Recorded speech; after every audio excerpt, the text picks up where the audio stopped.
Halo teman-teman semua, pada kesempatan kali ini kita akan membahas tentang kesehatan tulang dan sendi. Yuk jaga kesehatan tulangmu di masa pandemi. Tahukah kamu, selama pandemi, kebanyakan orang melakukan aktivitas dari rumah. Salah satunya adalah bekerja atau belajar dari rumah. Kegiatan ini paling banyak dilakukan dengan cara duduk di depan layar komputer atau laptop dengan intensitas waktu yang cukup lama. Akibatnya, sering timbul permasalahan tulang atau sendi. Oleh karena itu, kami, kelompok 5 yang beranggotakan Farahia Al-Nazihah, Yeda Rahma Ayu, Salsabila Aimas Putri, Laila Hidayah Santoso, Elsa Febrianti, Arit Salsabila, Estining Hias, R.A.J. Safitra, Elizabeth Tasya, Laura Nadia, dan Fahri As-Siddiqi akan memaparkan bagaimana cara menjaga kesehatan tulang selama pandemi. Kalian tahu nggak sih, ketika kita duduk, punggung, leher, dan tulang belakang akan terbebani. Jika seseorang duduk dengan posisi yang salah, maka akan ada ketegangan dan ketidakseimbangan pada punggung dan leher. Saat seseorang duduk dalam waktu yang lama, flexor pinggul berada dalam posisi yang lebih pendek. Hal tersebut dapat mencegah glut untuk aktif dan menyebabkan paha belakang terlalu banyak mendapat beban, sehingga seseorang dapat mengalami kemiringan panggung anterior yang dapat menyebabkan nyeri punggung bawah, mekanika gerakan yang buruk, hingga pengamatan timbal balik. Ada 3 posisi duduk yang meningkatkan resiko nyeri punggung. Yang pertama, posisi tubuh dari punggung ke bawah lebih condong ke depan.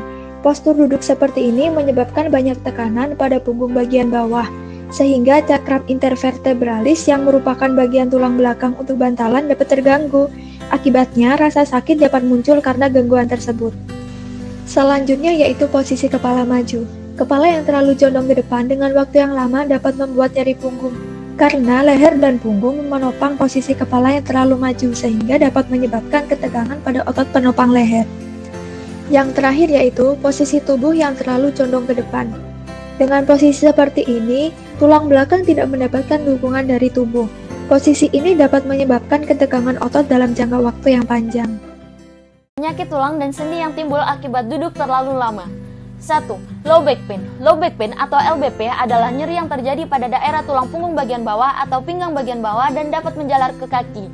Penyakit yang sering dikaitkan dengan LBP dalam masa pemberlakuan WFH atau SFH yaitu penyakit hernia nucleus pulposus atau HNP. HNP adalah penyakit di mana terjadinya penekanan saraf tulang belakang. Penyebabnya cenderung melakukan kebiasaan dengan posisi yang tak berubah, misalnya terlalu lama duduk dengan posisi yang kurang baik. Dalam pemberlakuan WFH atau SFH, duduk lama menjadi kebiasaan, sehingga dapat memberikan tekanan lebih pada tulang belakang. Hal ini meningkatkan risiko HNP. Berikutnya adalah musculoskeletal disorders, yaitu merupakan penyakit dalam sistem jaringan otot manusia di bagian belakang, pergelangan, lutut, dan atau pundak. Risiko dapat meningkat akibat kegiatan yang dilakukan dengan postur janggal, pemaksaan yang berlebihan, dan dilakukan secara terus-menerus dalam posisi yang lama. Contohnya yaitu tendinitis, rotator cuff injuries, epicondylitis, dan trigger finger. Carpal tunnel syndrome atau keadaan lorong karpal yang menyempit karena jaringan sinovium membengkak kemudian menekan daerah lorong karpal dan saraf median. Gejala dari penyakit ini berupa adanya nyeri, lemas, kesemutan, kebas pada jari maupun pada daerah saraf nervus medianus. Penyakit ini disebabkan adanya gerakan berulang pada bagian tangan seperti saat duduk lama, menghadap monitor. Pergerakan terjadi secara intens pada bagian tangan seperti kegiatan mengetik dan penggunaan mouse, dan hal tersebut lebih dominan dilakukan saat penerapan WFA dan SFH di masa pandemi seperti sekarang ini. Selanjutnya adalah cara mengatasi low back pain atau LBP. Cara pertama yang bisa kita lakukan yaitu rehabilitasi medik untuk memulihkan kekuatan otot punggung bagian bawah bagi penderita LBP yang masih bisa diatasi. Yang kedua yaitu operasi. Apabila LBP sangat parah dan nyeri setiap hari, sementara pengobatan yang sudah berjalan tidak menolong sama sekali. Musculoskeletal disease. Pada umumnya, dokter akan menyarankan untuk berolahraga sedang dan memberikan obat pereda rasa nyeri. Bagi penderita dengan gejala yang lebih berat, akan diresepkan obat pereda radang dan nyeri. Selain itu ada terapi fisik melalui fisioterapi, terapi okupasi atau keduanya untuk membantu mengatasi nyeri, menjaga kekuatan dan renang gerak. Yang terakhir, dengan melakukan yoga dan meditasi untuk mengurangi stres. Selanjutnya, cara mengatasi CTS. Apabila merasakan gejala yang timbul karena CTS, sebaiknya menghindari kegiatan yang sering menggunakan tangan dan jari tangan, serta menggunakan wrist support. Apabila gejala CTS semakin memburuk, konsultasikan kepada dokter untuk mendapatkan penanganan lebih lanjut. Itulah tadi cara untuk mengatasi penyakit tulang dan sendi. Namun lebih baik apabila kita mencegah daripada mengatasi setelah penyakit terjadi. Lalu, bagaimana sih tips menjaga kesehatan tulang dan sendi? Tips pertama, gunakan bantal sebagai alas duduk di kursi. Bantal membantu mendapatkan sensasi empuk sehingga tidak terlalu berat beban punggung saat duduk. Hal ini untuk menghindari nyeri pinggang dan beberapa kelainan tulang belakang lainnya. Tips kedua, sesekali berdiri atau berjalan, jangan terus-terusan duduk, dan lakukan peregangan ringan pada seluruh tubuh.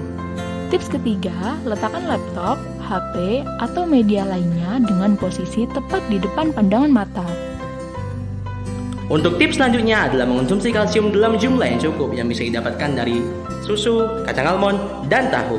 Kalsium berfungsi menyehatkan tulang dan menghindarkan tubuh dari osteoporosis. Selanjutnya adalah menjaga berat badan agar tetap optimal dan tidak berlebih. Hal ini dikarenakan orang-orang dengan berat badan berlebih cenderung memiliki banyak gangguan tulang seperti nyeri pinggang dan nyeri tulang belakang. Hal ini dikarenakan mereka memaksa tulang mereka untuk bekerja keras menyokong tubuh. Yang terakhir adalah menjaga agar kadar vitamin D dalam tubuh tetap seimbang. Hal ini bisa dilakukan dengan berjemur pada jam 9 pagi sekitar 10 sampai 15 menit atau memakan makanan yang mengandung vitamin D seperti ikan sarden, ikan tuna, dan telur. Terima kasih telah menonton video ini. Semoga apa yang disampaikan dapat bermanfaat bagi kita semua. Sampai jumpa.